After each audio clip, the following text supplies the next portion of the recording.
तो चलिए फ्रेंड्स शुरू करते हैं आज की क्लास को। और आज की क्लास में हम बात करेंगे कि आजादी के समय अंग्रेजों के टाइम पे भारत का डेमोग्राफिक स्ट्रक्चर कैसा था। ठीक है, ये ऊपर के 1 2 3 4 5 टॉपिक हम लोग कवर अप कर चुके हैं। ऑक्यूपेशनल स्ट्रक्चर की बात हम करेंगे नेक्स्ट वीडियो में। आज हम बात करेंगे डेमोग्राफिक स्ट्रक्चर की कि अंग्रेजों के टाइम पे आजादी के समय भारत का डेमोग्राफिक स्ट्रक्चर कैसा था। अब डेमोग्राफिक स्ट्रक्चर का सबसे पहले जानू मतलब क्या होता है, तो इसका मतलब ये होता है कि आजादी के समय अंग्रेजों के टाइम पे भारत की जो पॉपुलेशन थी, उस पॉपुलेशन के हालात क्या थे, उस पॉपुलेशन की स्थिति क्या थी। पॉपुलेशन से संबंधित बेटा बहुत सारे डेटा होते हैं, जैसे कि birth rate, death rate, life expectancy rate. ठीक है, तो ये सब आजादी के समय कैसा था, तो इस चैप्टर में या सॉरी आज की इस क्लास में हम इस टॉपिक की बात करेंगे। ठीक है, तो सबसे पहला समझो भाई डेमोग्राफिक कंडीशन का मतलब क्या होता है।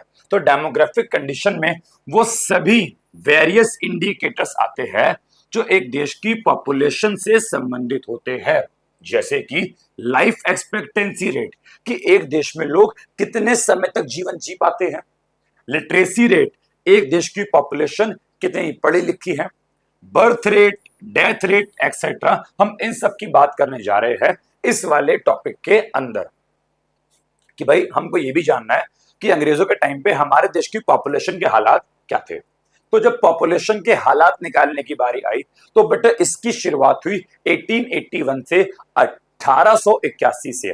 भारत में सबसे पहला सेंसस, बेटा क्या बोला मैंने, भारत में सबसे पहला सेंसस। बच्चों सेंसस का मतलब होता है जनगणना करना, पॉपुलेशन की काउंटिंग करना। भारत में सबसे पहली बार पॉपुलेशन की काउंटिंग अंग्रेजों द्वारा 1881 में की गई थी। अंग्रेजों ने अपने अधिकारियों के माध्यम से इंडिया में पहली बार सेंसस को कंडक्ट करवाया, जहां पे घर घर गए और घर घर जाकर हमने पॉपुलेशन की काउंटिंग करी। कुछ इस प्रकार से उस टाइम पे सेंसस होता था, जहां पे ऐसे अधिकारी बैठते थे, एक गांव में जाते थे और गांव में घर घर जाके लोगों से बोलते थे कि भाई साहब जनगणना हो रही है, जल्दी से एक लाइन लगा के सारे आ जाओ, हम आपकी जानकारी लेंगे, इंफॉर्मेशन लेंगे और पता लगाएंगे कि इंडिया में पॉपुलेशन कितनी है और उन पॉपुलेशन का स्ट्रक्चर कैसा है, कि डेथ रेट कितनी है, बर्थ रेट कितनी है, लाइफ एक्सपेक्टेंसी रेट कितनी है, इन सब का पता लगाएंगे। तो उस समय कुछ इस प्रकार जनगणना भारत में होती थी। लोग लाइन में लगते थे, यहाँ पे आते थे और इन अंग्रेजी अफसरों को अपनी जानकारी प्रदान करते थे। तो ये जनगणना भारत में सबसे पहली बार कब हुई जी? 1881 में, 1881 में हुई।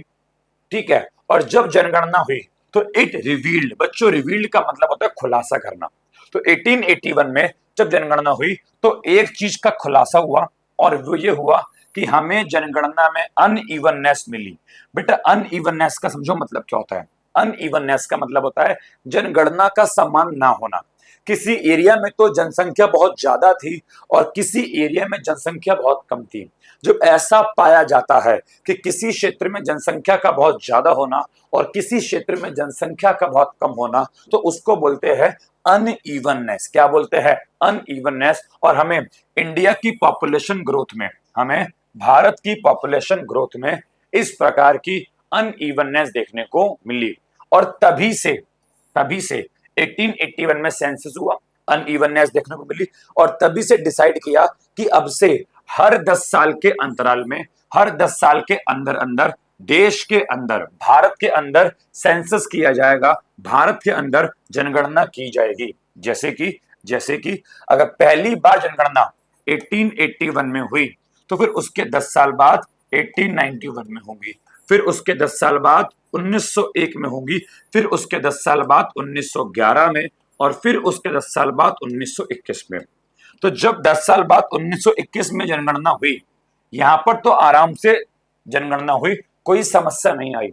जब 1921 में हमने जनगणना करी तो 1921 में कुछ बात समझ में आई और वो समझ में आई, जरा समझना बेटा वो बात क्या थी।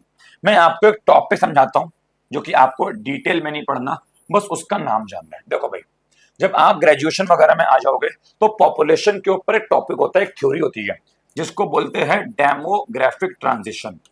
पॉपुलेशन के ऊपर एक थ्योरी है, ठीक है, जिसका बच्चों नाम क्या है, डेमोग्राफिक थ्योरी बोल लो या फिर डेमोग्राफिक ट्रांजिशन बोल लो, बात एक ही है। इस थ्योरी के अंदर बच्चों 4 स्टेज होती है। पॉपुलेशन से संबंधित एक कंसेप्ट है जो आप ग्रेजुएशन में जाके पढ़ोगे, और इस कंसेप्ट का बच्चों नाम क्या है जी, डेमोग्राफिक ट्रांजिशन या फिर थ्योरी। इसके अंदर बच्चों 4 स्टेज होती है पॉपुलेशन की। पॉपुलेशन की फर्स्ट स्टेज, पॉपुलेशन की सेकंड स्टेज, पॉपुलेशन की थर्ड स्टेज और पॉपुलेशन की फोर्थ स्टेज। आपको डीप में नहीं जाना इतना। देखो, पॉपुलेशन की फर्स्ट स्टेज में क्या होता है, जो पॉपुलेशन है वो नॉर्मल तरीके से बढ़ती है, जबकि पॉपुलेशन की सेकंड स्टेज में क्या होता है, पॉपुलेशन काफी हाई स्पीड से बढ़ना शुरू हो जाती है।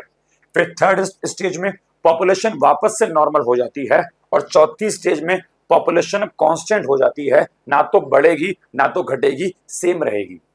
तो 1921 में क्या हुआ, 1921 से पहले जब हम जनगणना करते थे तो हम पाते थे कि भारत डेमोग्राफिक ट्रांजिशन की पहली स्टेज में है। पहली स्टेज का मतलब है कि जो पॉपुलेशन है वो नॉर्मल रेट से बढ़ती है। और 1921 के बाद क्या हुआ, हमने पाया कि भारत पॉपुलेशन की सेकंड स्टेज में पहुंच गया। और सेकंड स्टेज में क्या होता है, लिखा हुआ है सॉरी, सेकंड स्टेज में क्या होता है, जो पॉपुलेशन है, पॉपुलेशन काफी हाई रेट से काफी अधिक दर से बढ़ना शुरू हो जाती है। ऐसा क्यों होता है, तो इसका रीजन ये है कि फर्स्ट स्टेज में क्या होता है, जो बर्थ रेट होती है, जन्म दर, और डेथ रेट होती है, मृत्यु दर, वो दोनों हाई होती है। इट मींस जितने बच्चे पैदा हो रहे हैं लगभग उतने बच्चे मर रहे हैं, तो बर्थ रेट और डेथ रेट दोनों हाई है। अब जितने पैदा होंगे और उतने ही मरेंगे, तो पॉपुलेशन में कोई ज्यादा खास फर्क नहीं पड़ेगा। बट सेकंड स्टेज में क्या होता है, बर्थ रेट ज्यादा होती है कि बच्चे ज्यादा पैदा हो रहे हैं, लेकिन इस बार क्या हो गया, डेथ रेट कम हो गई, अब बच्चे मर कम रहे हैं। अब बच्चे जब ज्यादा पैदा होंगे और मरेंगे कम, डेथ रेट कम होगी, तो it is very obvious population तो बढ़ेगी, बिकॉज पैदा हो रहे हैं और कम नहीं हो रहे, मर नहीं रहे। तो सेकंड स्टेज में पॉपुलेशन की ग्रोथ रेट बढ़ जाती है। तो 1921 से पहले भारत डेमोग्राफिक ट्रांजिशन की पहली स्टेज में होता था, और 1921 के बाद भारत डेमोग्राफिक ट्रांजिशन की सेकंड स्टेज में पहुंच गया, जहां पे पॉपुलेशन रेट बढ़ गई। और इस 1921 को एक नाम दिया, इसको नाम दिया the year of great divide. इसको बच्चों नाम क्या दिया, इसको नाम दिया गया the year of great divide, महान विभाजक वर्ष, जो कि आपके एग्जाम में पूछा जा सकता है। तो वही वाली बात जो मैंने समझाया कि 1921 में क्या हुआ, वो मैंने आपको यहाँ पे समझाया। देखो भाई क्या लिखा है, तो यहाँ पे लिखा है 1921 से पहले इंडिया अपनी डेमोग्राफिक ट्रांजिशन की फर्स्ट स्टेज में होता था, जहां पे बर्थ रेट भी हाई थी, डेथ रेट भी हाई थी, जितने पैदा हुए उतने ही मर गए, कम हो गए, तो पॉपुलेशन पे कोई खास फर्क नहीं पड़ा। लेकिन सेकंड स्टेज शुरू हो गई डेमोग्राफिक ट्रांजिशन की, कब, 1921 की पॉपुलेशन के बाद। 1921 में जब काउंटिंग की तो चला पता इंडिया डेमोग्राफिक ट्रांजिशन की सेकंड स्टेज में पहुंच चुका है। और इसको हमने क्या बोला, इसी 1921 को हमने नाम दिया, और इसको हमने बोला the year of great divide. क्या बोला उसको मैंने, the year of great divide, महान विभाजक वर्ष। अब जरा मेरी बात सुनो, मैंने बोला कि सेकंड स्टेज पे पॉपुलेशन की ग्रोथ रेट बढ़ जाती है, और इंडिया में भी देखी कि हाँ पॉपुलेशन बढ़ी, लेकिन जितना हमने एक्सप्लेन कर दिया था, हवा बना दिया था, ओहो पॉपुलेशन ग्रोथ रेट बढ़ गई बढ़ गई बढ़ गई, भाई इतनी भी नहीं बढ़ी थी जितना हवा बना दिया, जितना एक्सप्लेन कर दिया कि 1921 में इतना हवा बना दिया, ओ भाई साहब पॉपुलेशन बढ़ रही है बढ़ रही है बढ़ रही है, बहुत जनसंख्या होने वाली है।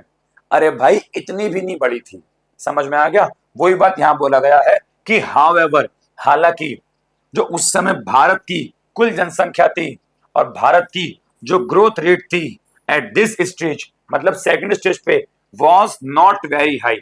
हम ये नहीं बोल रहे हाई नहीं थी, हाई थी, लेकिन नॉट वेरी, इतनी भी हाई नहीं थी, इतनी भी अधिक नहीं थी कि आप ऐसे बोल दो कि जनसंख्या बहुत बढ़ने वाली है। समझ में आ गया, हाई थी, बड़ी थी, बट इतनी भी ज्यादा नहीं बड़ी थी, इस बात का ध्यान रखना, ठीक है। देखो ईयर ऑफ ग्रेट डिवाइड के ऊपर हमारे पास एक पिक्चर भी है कि 1921 से पहले आप देख सकते हो कि इस वाली पिक्चर में तो कम लोग हैं, जनसंख्या थोड़ी कम है, भीड़ भाड़ थोड़ी कम है। बट 1921 के बाद आप इस वाली पिक्चर में देखोगे तो यहाँ पे लोग बहुत ज्यादा है, जनसंख्या बहुत ज्यादा है। इसलिए इस 1921 को क्या बोला गया? The year of great divide का नाम दिया गया कि इससे पहले जनसंख्या कम थी और इसके बाद जनसंख्या बढ़ गई। बताओ, इतनी बात समझ में आ गई? ठीक है। अब ये क्वेश्चन एग्जाम में बनेगा 4 से 6 नंबर में कि आजादी के समय, इंडिपेंडेंस के समय भारत के डेमोग्राफिक कंडीशन की स्थिति क्या थी, यह विशेषता क्या थी, ये बताओ। तो आपका ये क्वेश्चन बनेगा, ठीक है।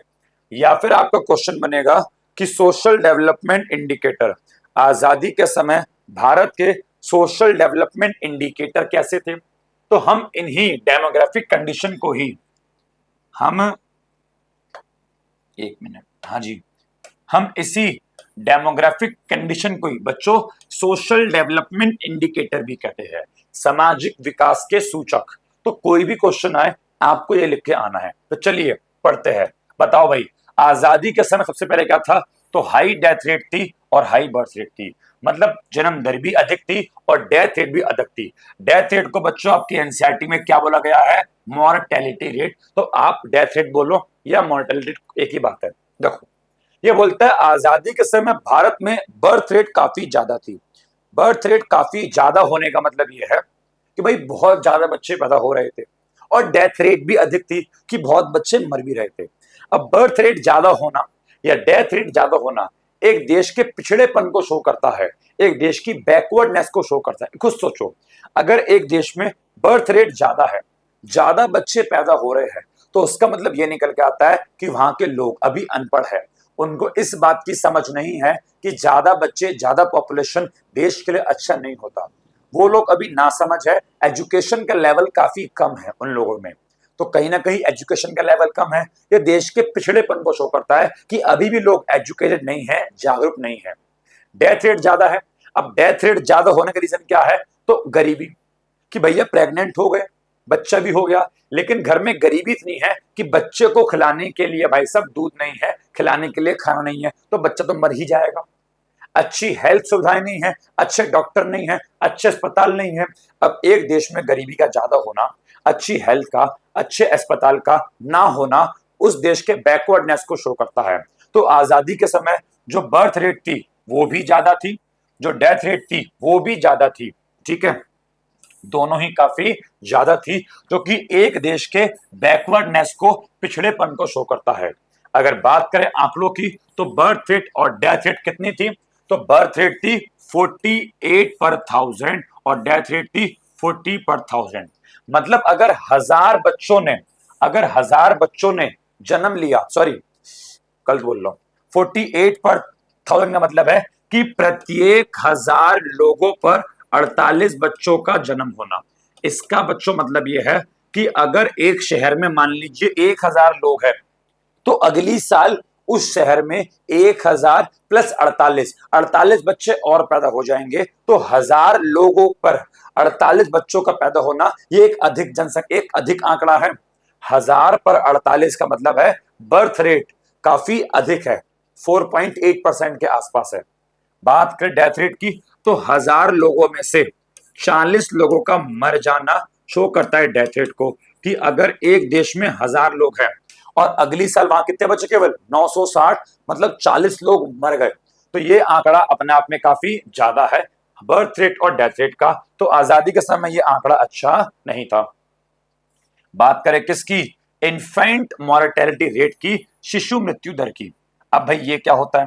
तो पहले इसका मतलब जानो बेटा। वो इन्फेंट का मतलब होता है जो बच्चे अभी अभी नए नए पैदा हुए हैं, फ्रेश बच्चे। तो फ्रेश बच्चे जो अभी अभी नए नए वाले प्यारे प्यारे पैदा हुए हैं, उनकी बात कर रहे हैं। तो बेटा वो बच्चे जो पैदा हुए और 1 साल की एज भी कंप्लीट नहीं कर पाए, अपना पहला बर्थडे भी नहीं मना पाए, अपना पहला केक भी नहीं काट पाए, और वो बेचारे बच्चे 1 साल की एज कंप्लीट होने से पहले ही मृत्यु को प्राप्त हो गए, मर गए, उसको बोलते हैं इन्फेंट मॉर्टेलिटी रेट। वो बच्चे जो 1 साल की उम्र से पहले ही मर जाते हैं। और ये आंकड़ा भी उस समय भारत में काफी अधिक था। मीनिंग क्या बोलता है?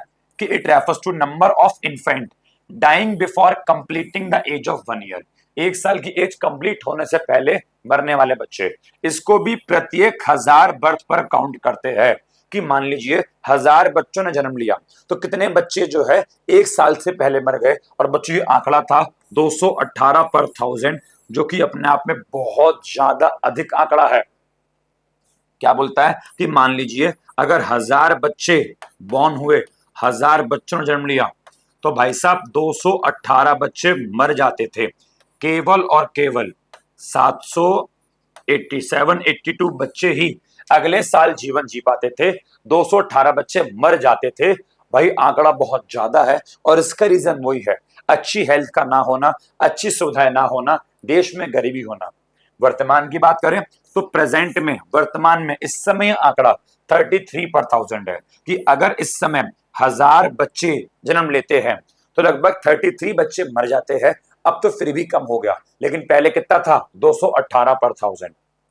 उसके बाद बच्चों बात करते हैं अगले डेटा की, लो लाइफ एक्सपेक्टेंसी, जीवन प्रत्याशा दर में कमी। इसका मतलब है कि एक व्यक्ति या एक बच्चा जो नया नया जन्म लिया, अब वो कितने साल तक भारत में जीवन जी पाएगा, कितने साल तक जिंदा रह पाएगा।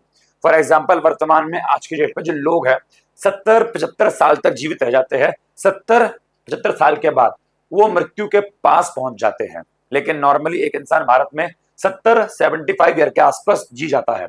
लेकिन आजादी के टाइम पे लोग कितना जीते थे, कितने ईयर तक अपना जीवन यापन करते थे, तो पहले बताओ इसका मतलब क्या है। तो लाइफ एक्सपेक्टेंसी का मतलब है number of years that a new born child is expected to live, कि एक नया बच्चा जो पैदा हुआ है वो कितने नंबर ऑफ ईयर, कितने वर्षों तक जीने की संभावना रखता है, कितने टाइम तक जिएगा, बेटा उसको बोलते हैं लाइफ एक्सपेक्टेंसी। और आजादी के समय ये काफी लो थी। उस समय कोई व्यक्ति होता था वो केवल 32 साल के आसपास तक ही अपना जीवन जी पाता था। यस, उस समय लोग 32-35 साल तक जीते थे, उसके बाद वो मर जाते थे, मृत्यु को प्राप्त हो जाते थे। या तो उन्हें मार दिया जाता था, ऑब्वियसली बात है अंग्रेज बड़े क्रूर थे, अत्याचारी थे, या तो उन्हें मार देते थे, या वो लोग भी किसी क्रांति व्रांति में आके मर जाते थे। तो नॉर्मली उस समय लोग 32-35 साल तक जीवन जीते थे। वर्तमान की बात करें तो वर्तमान में 69 ईयर्स तक लोग जीवन जी लेते हैं, वही मोटा मोटा 70 साल तक लोग जीवन जी लेते हैं, बट उस समय आंकड़ा काफी कम था। 3 पॉइंट आ गए। चलिए चौथा पॉइंट और बात करते हैं। चौथा पॉइंट बोलता है लिटरेसी रेट। लिटरेसी रेट का बच्चा मतलब होता है साक्षरता दर, मतलब कितने लोग उस समय पढ़े लिखे थे। तो पढ़े लिखों का आंकड़ा भी काफी कम था उस समय। भारत में ओवरऑल मतलब टोटल जितनी भी पॉपुलेशन थी उसके केवल और केवल 16% लोग ही उस समय लिटरेट थे, पढ़े लिखे थे। लिटरेसी का मतलब कितने लोग पढ़े लिखे हैं, तो 16% लोग ही पढ़े लिखे थे। और बात करें आउट ऑफ दिस, इसमें से अगर बात करें तो महिलाओं की बात करें तो महिला तो केवल और केवल 7% ही पढ़ी लिखी थी, तो महिलाओं का आंकड़ा और भी कम है। तो ओवरऑल 16% लोग पढ़े लिखे थे और महिला केवल 7% थी। आप याद कर लो 16 को, और 16 में आता है 1 और 6, 1 और 6 को जोड़ोगे तो 7 बन जाता है। तो याद करने की ट्रिक आपकी बन सकती है, 16 याद कर लो और 1 और 6 कितना होता है जी, 7। ठीक है, तो लिटरेसी रेट भी काफी कम थी, ये भी एक देश के पिछड़ेपन को शो करता है। अब देखो पांचवे की बात करते हैं, एक्सटेंसिव पॉवर्टी।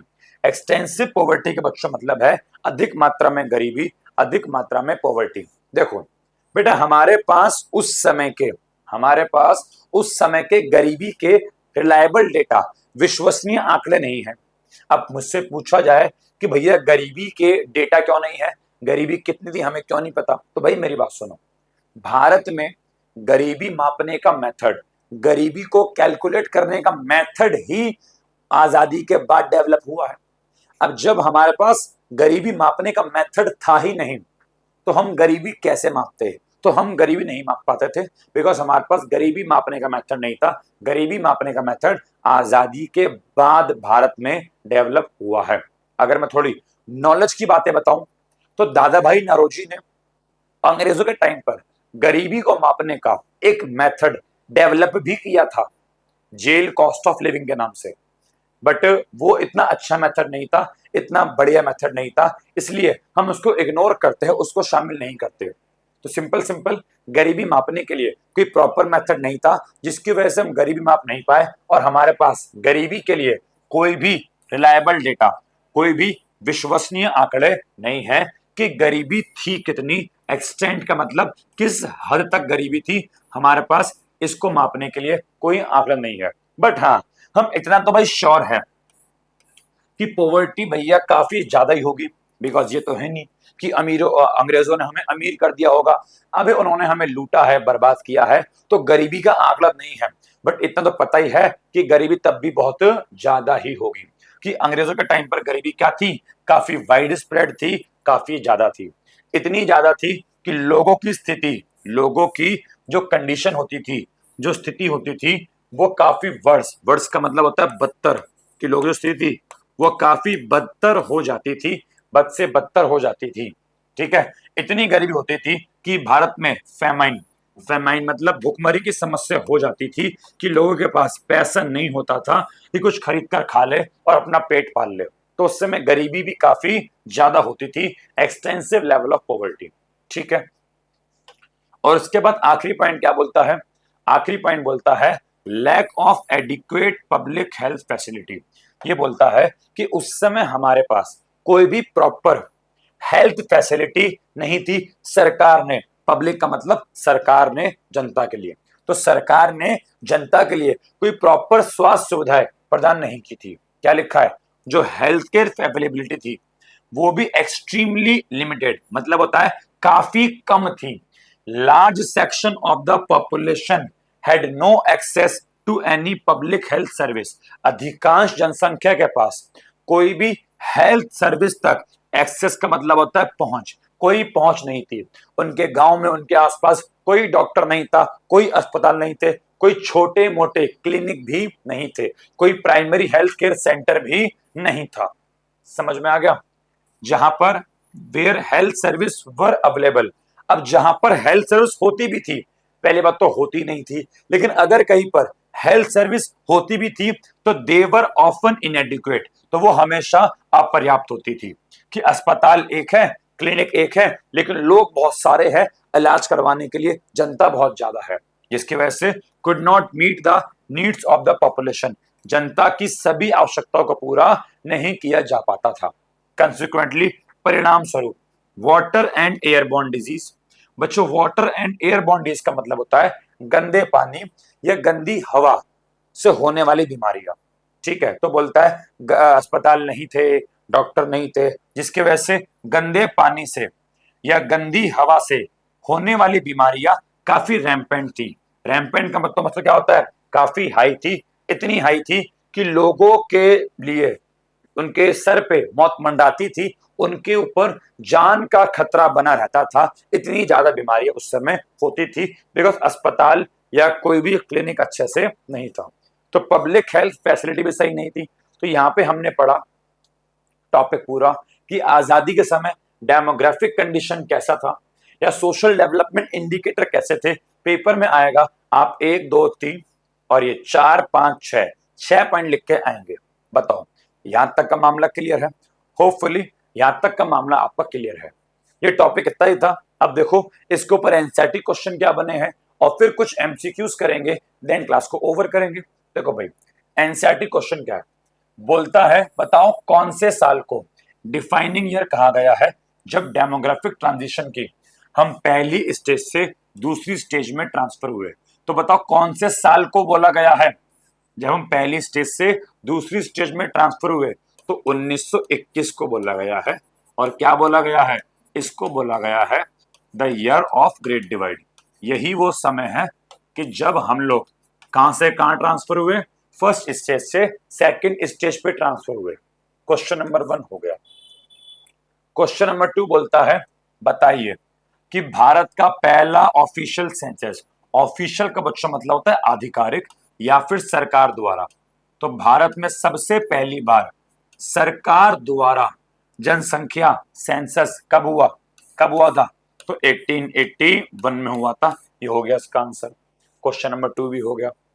क्वेश्चन नंबर 3 बोलता है give a quantitative appraisal of the India's demographic profile during the colonial period, कि अंग्रेजों के टाइम पे इंडिया की डेमोग्राफिक प्रोफाइल क्या थी, उसका क्वांटिटेटिव अप्रेजल दीजिए। अरे इसका सिंपल सिंपल मतलब बेटा यही है कि उसकी विशेषता बताइए कि आजादी के समय इंडिया की डेमोग्राफिक प्रोफाइल कैसी थी। क्वांटिटेटिव अप्रेजल का बच्चों मतलब होता है कि नंबर्स में बताओ, संख्या में बताओ। और आप देख सकते हो कि हमने यहाँ पे सारी बात नंबर्स में तो की है, 48 और 40, 218, ठीक है, 32 साल की लाइफ एक्सपेक्टेंसी थी। फिर यहाँ हमने बात करी 16% लिटरेसी रेट थी। पांचवे और छह में नंबर्स नहीं है, संख्या नहीं है, केवल थ्योरी में लिखा हुआ है, बट फिर भी आप 5 और 6 को भी इसमें लिखे आएंगे। तो आप अपने पॉइंट नंबर 1 को, 2 को, 3 को, 4 को, 5 को, 6 को, पूरे टॉपिक को उसमें आप एक्सप्लेन करेंगे। समझ में आ गया? तो ये हमारे कुछ एनसीईआरटी क्वेश्चन थे, हमने इनको भी देख लिया। ठीक है जी, चलिए अब बच्चों हम कुछ बात करेंगे एमसीक्यू की।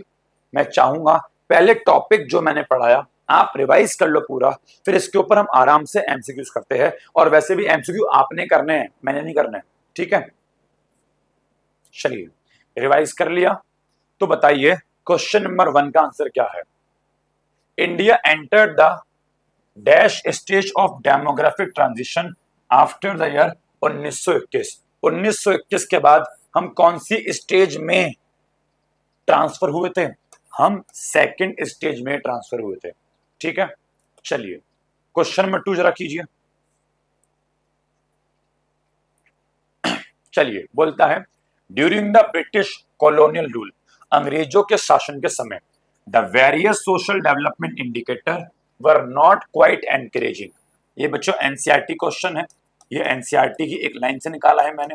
बोलता है कि अंग्रेजों के समय जो सोशल डेवलपमेंट इंडिकेटर थे वर नॉट क्वाइट एनकरेजिंग, मतलब इतने अच्छे नहीं थे। तो हाँ ये बात तो सच है, सोशल डेवलपमेंट इंडिकेटर अच्छा रिजल्ट नहीं शो कर रहे थे। डेथ रेट बहुत ज्यादा, बर्थ रेट बहुत ज्यादा, तो वो अच्छे नहीं थे, वो एनकरेजिंग नहीं थे। सही बात है। अच्छा बताओ ओवरऑल लिटरेसी रेट कितनी थी? तो ओवरऑल बोला है, और ओवरऑल कितनी थी? लेस देन 16%, 16% से भी कम थी ओवरऑल लिटरेसी रेट। अच्छा बताना फीमेल कितनी थी? फीमेल की तो फीमेल की 7 थी, फीमेल की 7 थी, मैंने आपको पढ़ा रखा है। ठीक है, क्वेश्चन नंबर 2 अच्छा क्वेश्चन है, आपकी एनसीईआरटी की लाइन से निकाला गया है। देखो जितने भी मैं यहाँ पे एमसीक्यूज करवाता हूँ ना, वो सारे बहुत बेहतरीन एमसीक्यू हैं, वो सारे एनसीईआरटी की एक एक लाइन से निकाले गए हैं, तो ध्यान से करना। चलिए बोलते हैं बताओ, पहले आप करो अपना। चलिए बोलता है इंडिपेंडेंस के समय, आजादी के समय इनमें से कौन सी डेमोग्राफिक कंडीशन की विशेषता नहीं है? नहीं है पूछा है। लिटरेसी लेवल 16% से कम था, ये तो है। वाटर और एयरबॉर्न डिजीज वर रैम्पेंट, काफी हाई थी, ये भी है। मॉर्टेलिटी रेट, डेथ रेट लो थी, ये नहीं है भाई। लाइफ एक्सपेक्टेंसी रेट 32 साल थी, ये भी है। तो ऑप्शन सी बच्चों गलत है। मॉर्टेलिटी रेट लो थी, क्या डेथ रेट लो थी? गलत, डेथ रेट हाई थी, लोग ज्यादा मरते थे। तो ऑप्शन सी गलत है, ये विशेषता नहीं है। चलिए क्वेश्चन नंबर 4 कीजिए। सीबीएसई 21-22 में आ चुका है।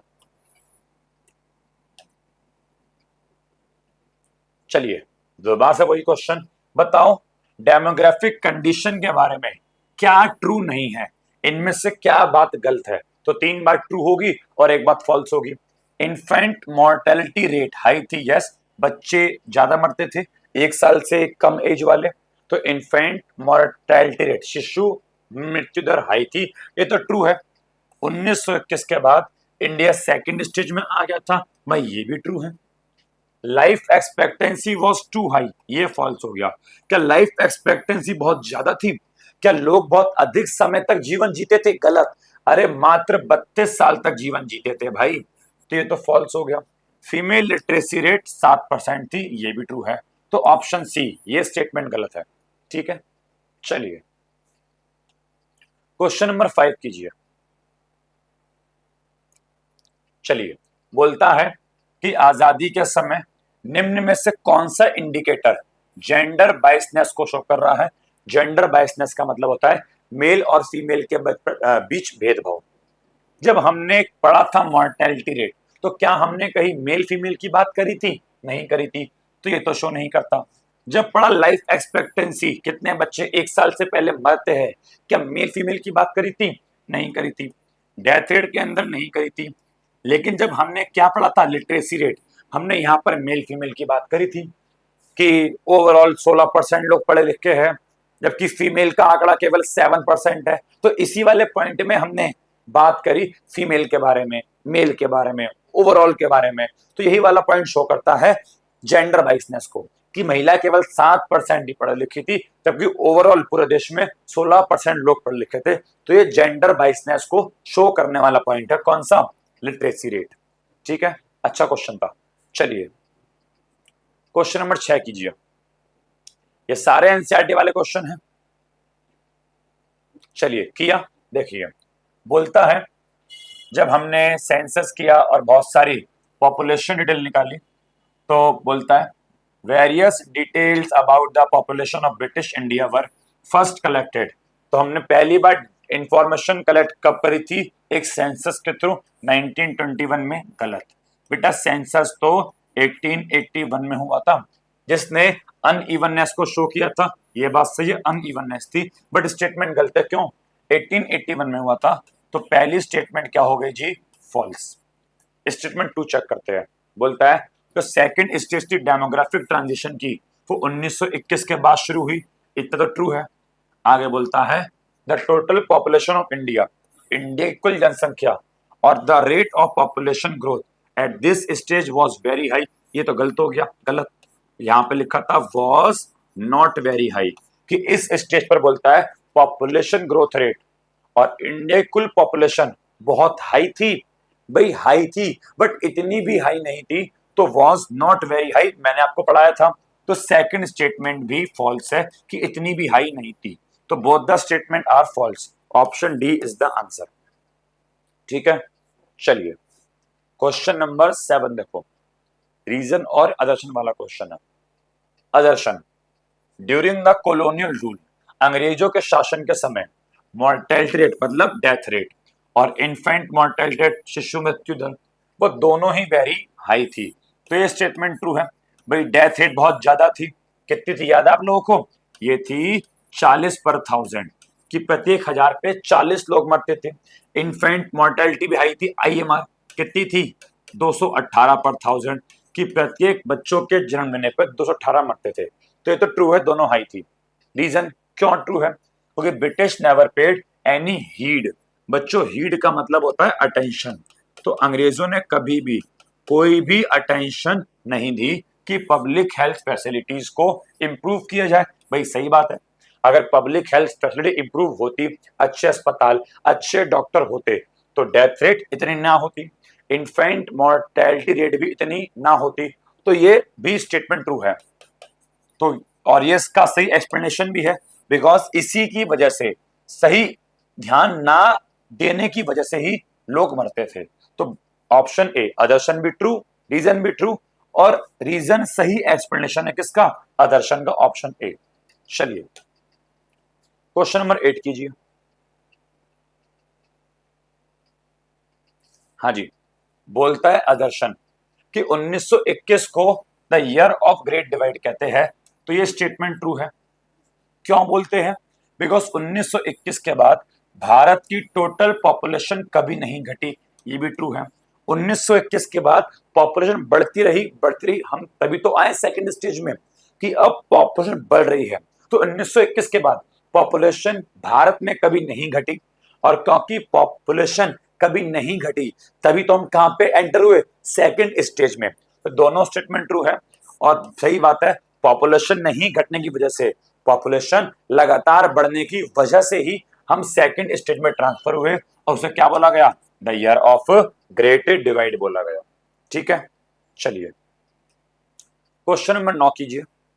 एक मिनट, 8वां और 9वां सेम रिपीट हो गया, रिपीट क्वेश्चन है ये। क्वेश्चन नंबर 10 कीजिए।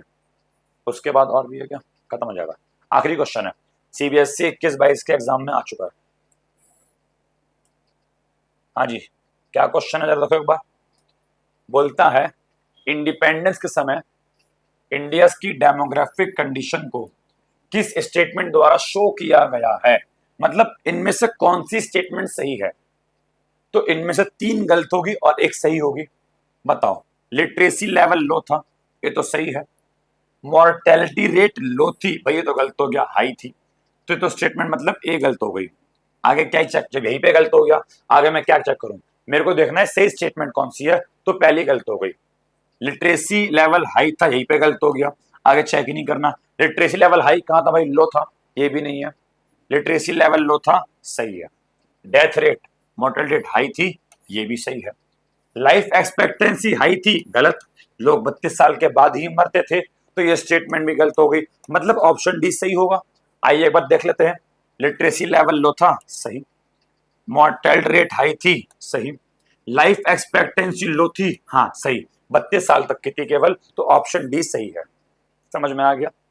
तो क्वेश्चन 10 भी हो गया, और यहाँ पे हमने अपने कुछ एमसीक्यूज भी कवर अप कर लिए, और टॉपिक नंबर जो हमारा था, ये टॉपिक नंबर 5 डेमोग्राफिक स्ट्रक्चर पूरा कंप्लीट हो चुका है। ठीक है, नेक्स्ट क्लास में क्या पढ़ेंगे जी, ऑक्यूपेशनल स्ट्रक्चर। तो बेटा आज के लिए इतना काफी है, thank you so much, bye bye, god में ब्लेस यू, टेक केयर। चलिए।